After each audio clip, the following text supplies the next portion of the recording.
வசந்த பஞ்சமியின் முக்கியத்துவம்.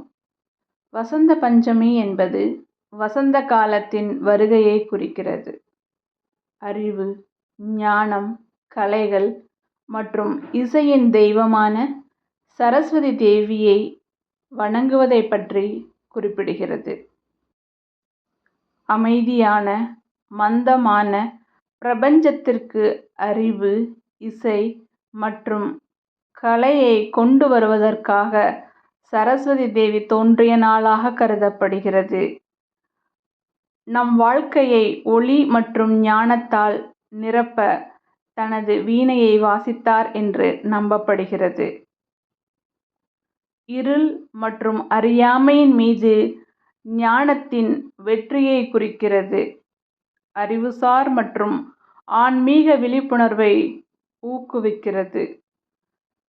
மஞ்சள் நிறம் செழிப்பு, அறிவு மற்றும் பூக்கும் கடுகு பூக்களை குறிக்கிறது. இது புதிய தொடக்கங்கள் மற்றும் ஆற்றலின் பண்டிகையாக கருதப்படுகிறது.